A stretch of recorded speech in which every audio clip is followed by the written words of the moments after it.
Que a paz de Cristo esteja com você. Aqui é o evangelista Lu Martins, e hoje nós vamos caminhar juntos por uma das conversas mais profundas e transformadoras que Jesus teve, registrada no Evangelho de João capítulo 4, dos versos 19 até o verso 26. É a conversa de Jesus com a mulher samaritana sobre o que é, de fato, adorar em espírito e em verdade.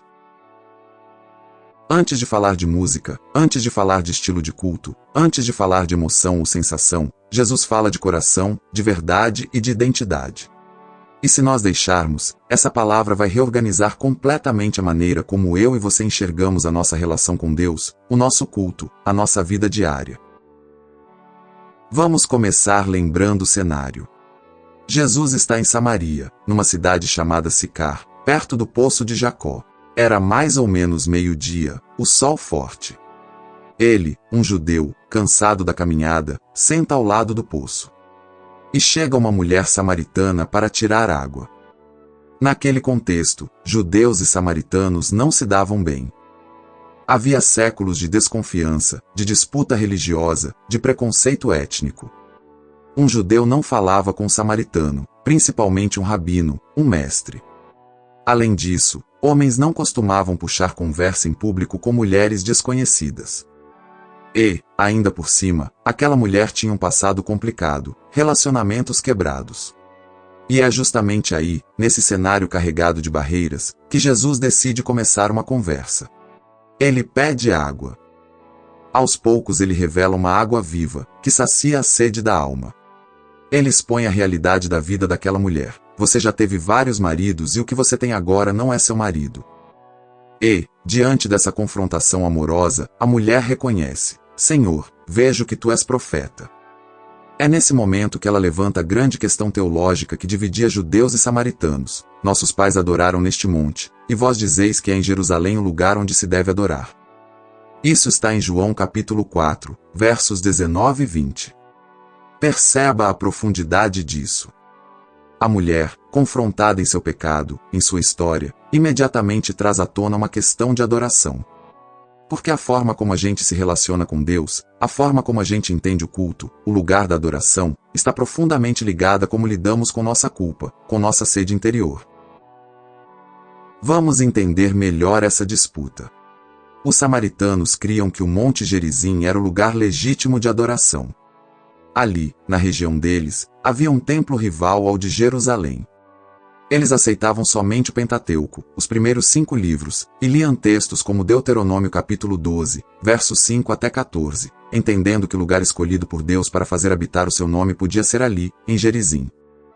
Já os judeus, baseados na revelação progressiva de Deus, sabiam que o Senhor havia escolhido Jerusalém, o templo, como centro da adoração no Antigo Testamento.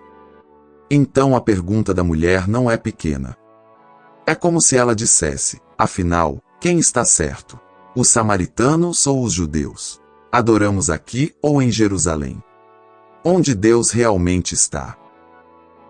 E a resposta de Jesus é revolucionária.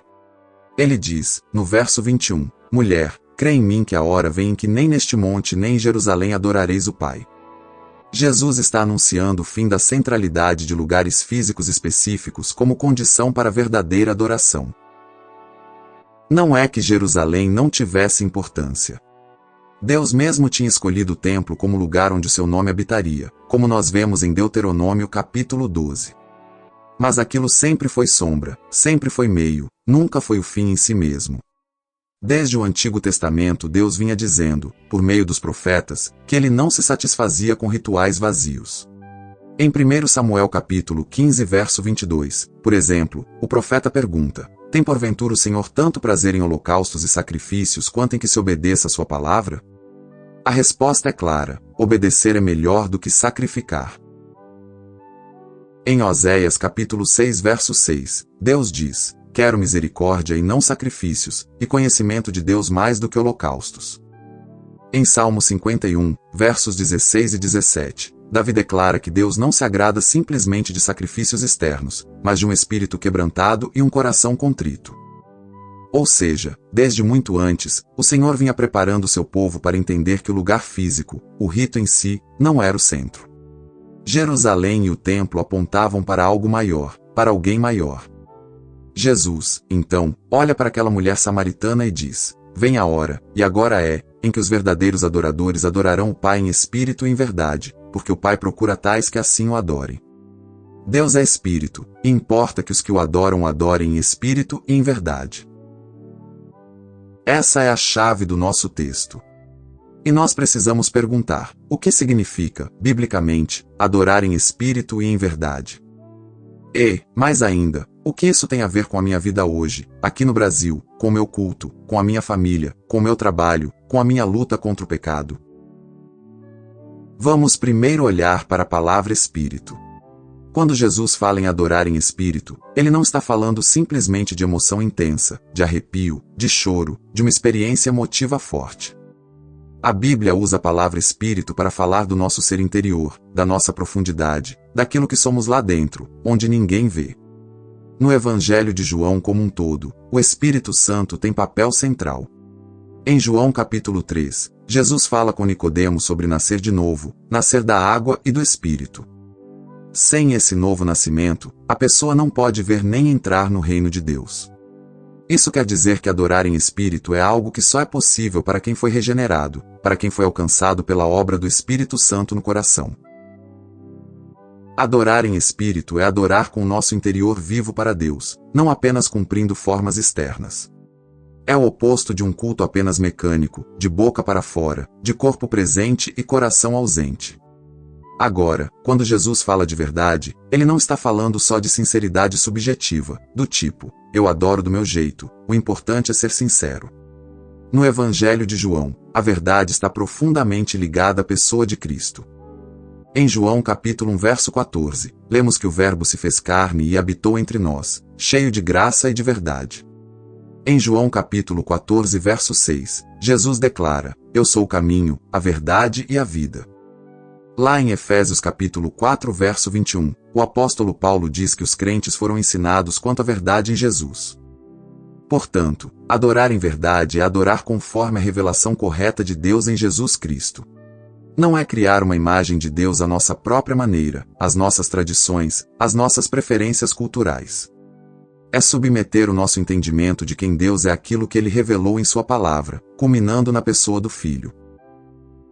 Então, juntando as duas coisas, adorar em espírito e em verdade significa responder a quem Deus é com o nosso ser interior regenerado, alinhado com a revelação verdadeira de Deus em Cristo.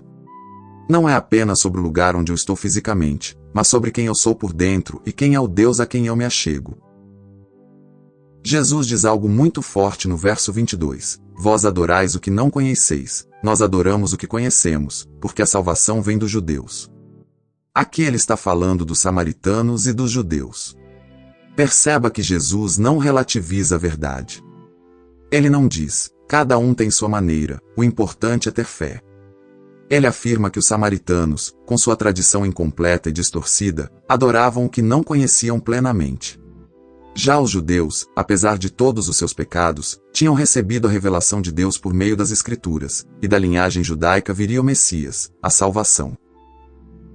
Isso é muito importante para nós hoje. Adorar em espírito não é desligar a mente, não é simplesmente se deixar levar por uma experiência qualquer. E adorar em verdade não é apenas seguir um conjunto de doutrinas frias, sem afeto.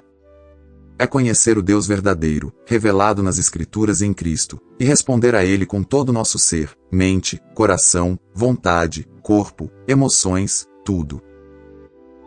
Voltando ao texto, depois de ouvir isso, a mulher samaritana diz, no verso 25, eu sei que o Messias, chamado Cristo, vem, quando ele vier, nos anunciará todas as coisas. Ela tinha a expectativa de que um dia viria alguém que colocaria tudo em ordem, que resolveria as controvérsias, que traria a revelação final. E aí Jesus faz algo raríssimo. Ele se revela de forma direta, eu sou, eu que falo contigo. No Evangelho de João, nem sempre Jesus é tão explícito assim em relação a quem ele é, especialmente em público. Mas aqui, como a mulher samaritana, marcada pela vergonha, pela rejeição, ele se revela claramente como Messias. Isso já nos mostra algo sobre a verdadeira adoração. A verdadeira adoração passa necessariamente pelo reconhecimento de quem Jesus é. Não existe adoração verdadeira ao Pai que ignore ou minimize o Filho. Não existe adoração genuína em espírito e em verdade que não esteja ancorada em Cristo. Em outras partes da Bíblia, essa mesma verdade é aprofundada. Em João capítulo 2, versos 19 até 21, Jesus diz: "Destruí este templo, e em 3 dias o reconstruirei." Os líderes judeus pensaram que ele falava do templo físico de Jerusalém, mas o texto explica que ele falava do templo do seu corpo. Isso significa que Jesus é o verdadeiro templo. O lugar definitivo de encontro entre Deus e o homem não é um prédio, é uma pessoa. Ele é o lugar onde a glória de Deus habita corporalmente. Mais adiante, nas cartas de Paulo, nós vemos que o Espírito Santo passa a habitar naqueles que creem. Em 1 Coríntios capítulo 3, verso 16, Paulo pergunta: "Não sabeis que sois santuário de Deus e que o Espírito de Deus habita em vós?" Em 1 Coríntios capítulo 6, verso 19, ele repete: "O vosso corpo é templo do Espírito Santo, que habita em vós, o qual tendes da parte de Deus." A partir da obra de Cristo, o templo deixa de ser um edifício localizado numa geografia específica e passa a ser uma realidade espalhada, presente no povo de Deus. A igreja, reunida e dispersa, se torna a morada do Espírito. Isso muda tudo quando falamos de adoração. Se antes a adoração estava ligada a um lugar específico, Jerusalém, a sacrifícios específicos, agora, em Cristo, a adoração se torna o estilo de vida de um povo que carrega a presença de Deus para onde quer que vá. Romanos capítulo 12, verso 1 diz: "Rogo-vos, pois, irmãos, pelas misericórdias de Deus, que apresenteis o vosso corpo em sacrifício vivo, santo e agradável a Deus, que é o vosso culto racional." Ou seja, o culto que agrada a Deus não é apenas aquilo que acontece numa hora e meia de reunião dominical, mas a entrega do nosso corpo inteiro, da nossa vida inteira, todos os dias, como oferta a Ele. Hebreus capítulo 13, versos 15 e 16, fala de 2 tipos de sacrifício ligados à nova aliança: o sacrifício de louvor, que é fruto de lábios que confessam o nome de Deus, e o sacrifício de fazer o bem e de repartir com os outros, porque Deus se agrada desses sacrifícios. Perceba, adoração inclui louvor com os lábios, inclui descanto, inclui confissão, mas também inclui fazer o bem, repartir, viver de forma que reflita o caráter de Deus. Por outro lado, a Bíblia também nos ajuda a evitar distorções. Em muitos contextos, a palavra adoração virou praticamente sinônimo de música. Nós falamos: "Agora vamos ter um momento de adoração", e nos referimos ao período musical do culto. É claro que cantar é uma forma maravilhosa de adoração. Os salmos estão cheios de convites para cantar, tocar instrumentos, celebrar ao Senhor. Em Efésios capítulo 5, verso 19, Paulo fala sobre falar entre nós com salmos, hinos e cânticos espirituais, cantando e louvando de coração ao Senhor. Em Colossenses capítulo 3, verso 16, ele diz que a palavra de Cristo deve habitar ricamente em nós, instruindo e aconselhando uns aos outros com sabedoria, cantando salmos, hinos e cânticos espirituais, com gratidão a Deus no coração. Então, sim, música é uma expressão preciosa de adoração. Mas a Bíblia nunca reduz a adoração à música apenas. Aqui no Brasil, é muito comum a gente dividir o culto em 2 partes e até, sem perceber, dar mais importância a uma delas. Alguns dizem: "Eu gosto mais da parte do louvor", outros: "Eu gosto mais da parte da palavra." Mas se entendermos o que Jesus está dizendo à samaritana, vamos perceber que tudo, na verdade, é culto. Cantar, ouvir a palavra, orar, ofertar, servir, ouvir o irmão, tudo isso é expressão de adoração quando feita em espírito e em verdade. Outra distorção que o texto corrige é a ideia de que adorar em espírito significa bagunça, descontrole, confusão, perda de sobriedade. Em 1 Coríntios capítulo 14, verso 40, Paulo orienta que tudo seja feito com decência e ordem na igreja. O mesmo Espírito que nos enche, que nos dá alegria, que nos faz cantar, também é o espírito de ordem, de clareza, de edificação mútua. Ao mesmo tempo, adorar em verdade não significa frieza, culto morto, sem afeto. Em Apocalipse capítulo 3, versos 15 até 17, Jesus repreende a igreja em Laodiceia por ser morna, nem fria nem quente. Ele diz que vai vomitá-la da sua boca se continuar assim. Isso mostra que Cristo se desagrada tanto da confusão sem verdade quanto da ortodoxia sem fogo, sem amor. De Gênesis a Apocalipse, Deus está formando um povo que o conheça, que confie nele e que viva para sua glória. O templo, os sacrifícios, as festas, os salmos, tudo apontava para Cristo, o verdadeiro templo e o verdadeiro Cordeiro. Em Cristo, pela habitação do Espírito, a adoração se torna o estilo de vida de um povo espalhado pelo mundo, respondendo à verdade do Evangelho com o coração inteiro. Agora, vamos trazer isso para nosso chão brasileiro, para nossa experiência de igreja, para nossa vida comum. Primeiro, precisamos corrigir alguns conceitos que estão muito enraizados entre nós. Muitas vezes nós falamos, o louvor hoje foi fraco, o culto hoje não foi bom, não senti nada, aquela igreja não tem adoração, só tem pregação, ou o contrário, lá é só música, não tem palavra. Perceba como, sem perceber, nós colocamos a régua da adoração em coisas que Jesus não colocou. Quando Jesus fala com a samaritana, ele não menciona ritmo, ele não fala de instrumentos, ele não fala de volume, ele não fala de estilo musical. Ele não diz, o Pai procura adoradores que toquem desta ou daquela forma. Ele fala de espírito e de verdade. Isso quer dizer que alguém pode estar num culto simples, sem muitos recursos, sem um grande grupo de louvor, com instrumentos limitados, e ainda assim estar vivendo uma adoração profunda, verdadeira, porque o seu coração está inteiro diante de Deus, ouvindo a palavra, respondendo em fé, obedecendo na prática. Ao mesmo tempo, alguém pode estar em um culto com som perfeito, banda afinada, luzes, emoção, e ter um coração distante, preocupado com aparência, com performance, vivendo um culto mais centrado no homem do que em Deus. Adoração em espírito e em verdade não é sobre o show que acontece no palco, é sobre o que acontece no coração de quem está diante do Deus vivo. Outro conceito que precisamos rever é a ideia de que adoração é só quando eu sinto algo. Claro que Deus nos deu emoções e Ele as usa. Há momentos em que o Espírito Santo nos quebranta, nos faz chorar, nos enche de alegria, e isso é bom. Os salmos estão cheios de lágrimas e júbilo, de lamento e celebração. Mas se eu dependo de um certo arrepio, de uma certa música específica, de um certo clima para chamar aquilo de adoração, eu corro o risco de estar mais apegado à experiência do que à pessoa de Deus. Adorar em espírito significa que o Espírito Santo molda o meu interior para responder a Deus com fé e obediência, mesmo quando as emoções variam. Há dias em que você vai ao culto cansado, sobrecarregado, talvez sem vontade.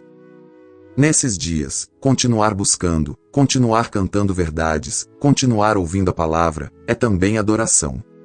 Às vezes, um amém dito em meio à dor é mais precioso diante de Deus do que um grito entusiasmado dito no auge da empolgação, mas sem profundidade. Outro ponto. Adorar em verdade significa que eu não moldo Deus à minha imagem, mas deixo que a palavra molde o meu entendimento de quem Ele é. No Brasil, nós temos muitas tradições religiosas, muitas ideias misturadas, sincretismo, superstições. Há quem veja Deus quase como um amuleto para resolver problemas imediatos, ou como um gerente de bênçãos materiais. Mas se eu adoro uma imagem de Deus que não corresponde ao que Ele revelou em Cristo, eu posso estar, na prática, adorando o que não conheço. Posso estar cantando muito, me emocionando muito, mas diante de um Deus que é mais um reflexo dos meus desejos do que o Deus da Bíblia. Por isso é tão importante que a adoração da igreja esteja encharcada de Bíblia. Nossos cânticos precisam falar a verdade sobre quem Deus é, sobre o que Cristo fez, sobre o pecado, sobre a graça, sobre a cruz, sobre a ressurreição, sobre o Espírito Santo, sobre a esperança eterna. Nossas orações precisam estar alinhadas com as promessas e orientações da Escritura. A palavra precisa habitar ricamente em nós, como diz Colossenses capítulo 3, verso 16, para que a nossa adoração seja em verdade. Agora, deixe-me falar com você sobre identidade, antes de falar de obrigação.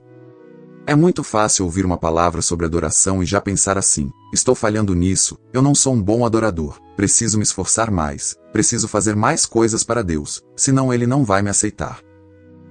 Mas a ordem do Evangelho não é essa. Antes de Jesus falar sobre o tipo de adorador que o Pai procura, Ele se apresenta a uma mulher quebrada, rejeitada, cansada, como aquele que dá água viva. Ele não começa exigindo dela uma adoração perfeita. Ele começa oferecendo graça. Lembre que aquela mulher ia ao poço ao meio-dia, no horário mais quente. Provavelmente para evitar as outras mulheres da cidade, por causa da sua fama, do seu passado. Ela carregava vergonha. Talvez você se identifique com isso. Talvez você carregue culpas antigas, pecados que te perseguem, histórias que você gostaria de apagar.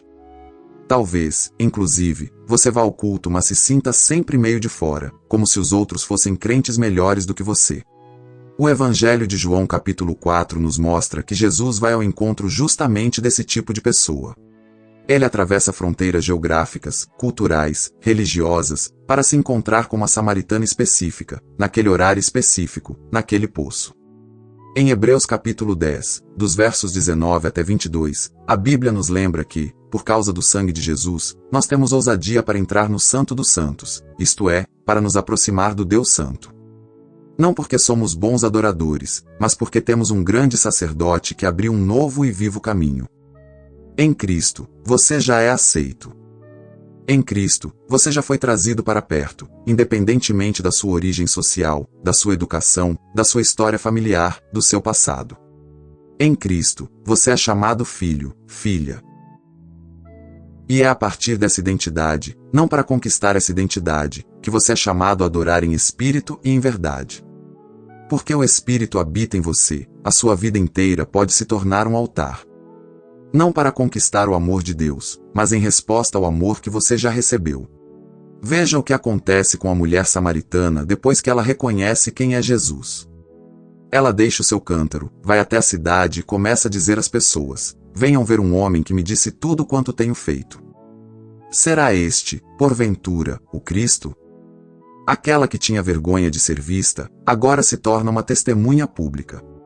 A área da vida dela marcada por derrota, por pecado, por culpa, se torna justamente o palco onde a graça de Deus se manifesta. Em Cristo, até as áreas da sua vida que hoje te envergonham podem, quando rendidas a Ele, se tornar testemunho, se tornar adoração. Quando você confessa, quando se arrepende, quando permite que o Espírito Santo transforme, aquilo que era lugar de trevas se torna lugar de luz. Agora vamos descer ainda mais para o nível das atitudes diárias. O que significa, na prática, adorar em espírito e em verdade hoje? Pense no culto público, na sua igreja local. Muitas vezes, nós vamos ao culto numa postura de consumidores. É como se estivéssemos indo a um show ou a uma palestra. Chegamos, avaliamos, comentamos. Hoje o louvor foi assim, o pregador foi assado, a liturgia foi demorada, o ar-condicionado estava frio ou quente demais. Mas se você entende que o culto é um encontro do povo com o Deus vivo, e que o Pai está procurando adoradores, a pergunta muda. Em vez de chegar perguntando, o que eu vou receber hoje, você passa a chegar perguntando, como eu posso hoje, com meu coração, com minha atenção, com meu corpo presente, honrar a Deus e servir meus irmãos. Adorar em espírito e em verdade no culto significa cantar não apenas se a música é do seu estilo preferido, mas cantar porque a letra expressa a verdade sobre Deus. Significa se esforçar para prestar atenção na leitura da palavra, no sermão, mesmo quando a mente quer vagar. Significa orar junto, dizer amém, se envolver, não apenas assistir. Significa também respeitar a diversidade de dons e estilos dentro do corpo de Cristo. Talvez você goste de um repertório mais contemporâneo e esteja numa igreja mais tradicional. Ou o contrário, você ama os hinos antigos e está numa congregação que canta muitos cânticos novos. Adorar em espírito e em verdade significa perguntar: o que agrada a Deus aqui? A letra exalta a Cristo? A música ajuda a congregação a cantar junta? A reverência e a alegria?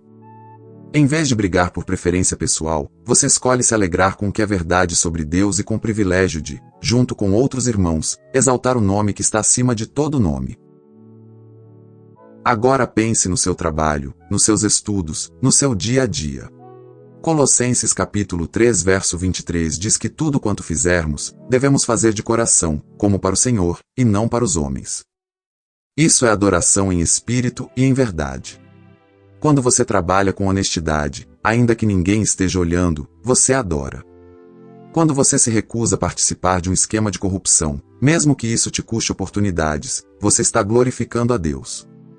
Quando você estuda com dedicação, mesmo em matérias difíceis, fazendo o seu melhor como se estivesse entregando aquele trabalho a Cristo, isso é culto racional.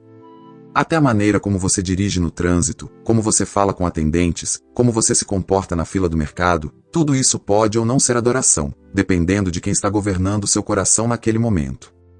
Na sua casa e nos seus relacionamentos, adorar em espírito e em verdade significa perdoar quando você teria motivo, humanamente falando, para guardar mágoa.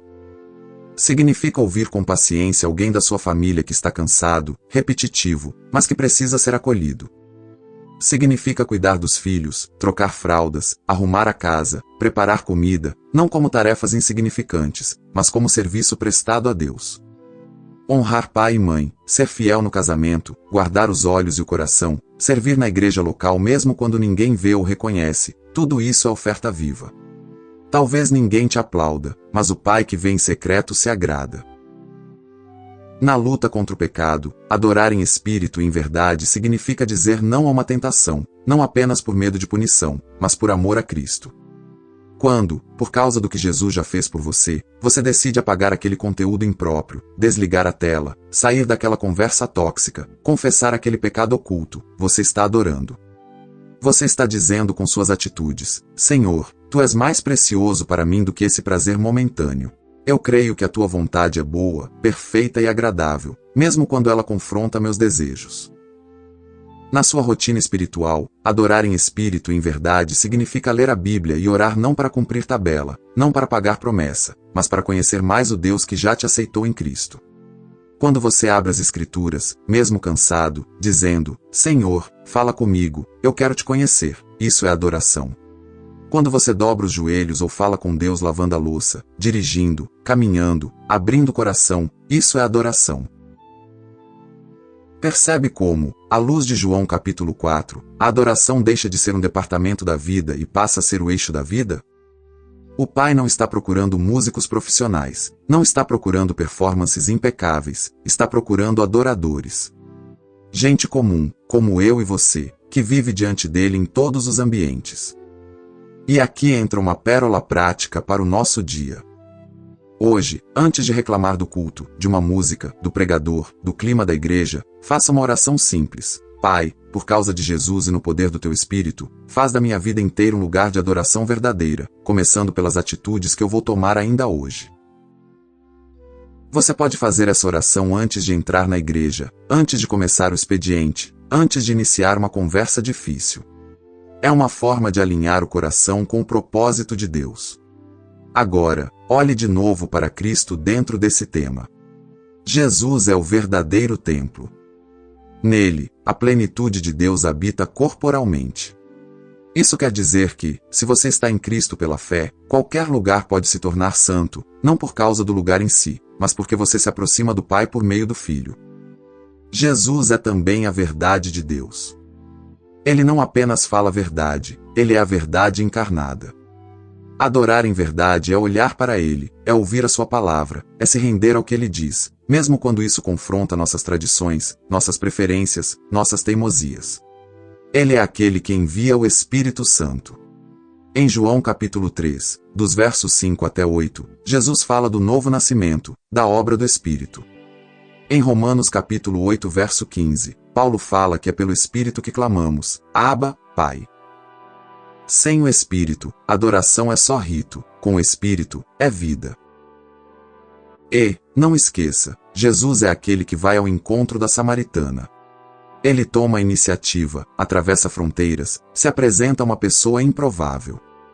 O mesmo Cristo se aproxima hoje de mim e de você, não porque somos bons adoradores, mas porque Ele é o bom pastor que busca as ovelhas perdidas.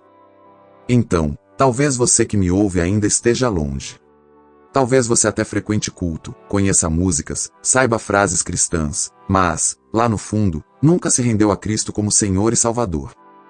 Talvez você se identifique com a samaritana, história complicada, vergonha, dúvidas religiosas, muitos questionamentos. O convite de Jesus para você não é, em primeiro lugar, conserte sua vida para depois me adorar. O convite é: venha a mim, receba a água viva que eu dou, creia em mim. A partir disso, a sua vida se tornará um fluxo de verdadeira adoração. Para você que já é crente, mas está cansado, se sentindo seco, talvez vivendo a fé no modo automático, indo ao culto, cantando, ouvindo sermão, mas com o coração distante, a palavra de hoje também é para você. Não finja. Não mantenha uma aparência de espiritualidade enquanto por dentro você está frio. Traga essa secura diante de Deus. Diga a Ele: Senhor, eu reconheço que tenho cantado sem pensar, que tenho ido ao culto mais por costume do que por fome de Ti. Perdoa o meu coração dividido. Peça que o Espírito reacenda em você a consciência do amor de Cristo, da graça da cruz. Lembre que Ele te amou quando você ainda era inimigo. Lembre que Ele não vai apagar o pavio que fumega, nem esmagar a cana quebrada. Para a igreja local, como comunidade, há um chamado também. Somos chamados a valorizar a palavra, o Evangelho e a presença do Espírito acima de preferências de estilo. Que nossos cultos sejam centrados em Cristo, cheios de verdade bíblica, abertos à ação do Espírito, com reverência e alegria. Isso quer dizer planejar bem, orar, escolher cânticos que sejam fiéis à Escritura, dar espaço para a exposição fiel da palavra, incentivar a participação da congregação, cuidar para que nada distraia do foco principal, que é a glória de Deus em Cristo. Estamos caminhando para o final, e eu quero, junto com você, amarrar tudo isso em alguns pontos bem claros para o seu coração. A verdade central do nosso texto é esta: em Jesus Cristo, Deus está formando um povo cuja adoração não depende de lugar, de rito ou de estilo, mas flui de um coração regenerado que conhece o Deus verdadeiro e responde a Ele em espírito e em verdade. Não é sobre um monte específico, nem sobre um templo específico, nem sobre um gênero musical específico. É sobre quem é Deus e quem você é em Cristo. A pérola prática para o seu dia, eu vou repetir: antes de reclamar do culto, de uma música, de um irmão, ou antes de se apoiar apenas em sentimentos, faça essa oração: Pai, por causa de Jesus e no poder do Teu Espírito, faz da minha vida inteira um lugar de adoração verdadeira, começando pelas atitudes que eu vou tomar ainda hoje. E escolha uma área concreta do seu dia para viver isso. Pode ser o uso do celular, por exemplo. Em vez de rolar sem propósito por horas, peça: Senhor, que o que eu veja, o que eu escreva, o tempo que eu gasto aqui, seja para a Tua glória. Pode ser o jeito de falar com alguém da sua casa. Você já sabe que costuma ser áspero, impaciente com aquela pessoa. Hoje, conscientemente, diga: Senhor, em espírito e em verdade, eu quero Te adorar respondendo diferente, falando com mansidão, ouvindo antes de reagir. Pode ser a forma como você lida com dinheiro. Em vez de gastar de qualquer jeito ou de ser dominado pela avareza, você ora: Senhor, esse recurso veio das Tuas mãos, como eu posso usá-lo de forma que o Senhor seja honrado? Lembre sempre, você não faz isso para ser aceito, mas porque, em Cristo, você já foi aceito. O Pai já te chama de filho e filha amados. Tudo isso só é possível por causa da graça. O grande enredo da Bíblia é que nós, por natureza, adoramos coisas erradas. Trocam o Criador pela criatura, a glória de Deus por imagens, por ídolos do coração, por fama, dinheiro, prazer, poder. Mas o Pai envia o Filho, o verdadeiro adorador perfeito, aquele que, em cada pensamento, em cada palavra, em cada gesto, viveu em espírito e em verdade. Jesus amou o Pai de todo o coração, de toda a alma, de todo o entendimento, de todas as forças. E Ele tomou o meu e o seu lugar na cruz, carregando a nossa idolatria, a nossa hipocrisia, o nosso coração dividido. Ao terceiro dia, Ele ressuscitou, inaugurando uma nova criação. E Ele envia o Espírito Santo para habitar em nós, para fazer de nós, que éramos pecadores distantes, um povo de adoradores. Então, quando você falha na adoração, quando percebe em si mesmo mais preocupação com a aparência do que com Deus, mais amor por conforto do que pela vontade dele, não fuja, não se esconda. Corra para a cruz. Olhe para o adorador perfeito, Jesus. Confesse, receba perdão, levante-se e continue.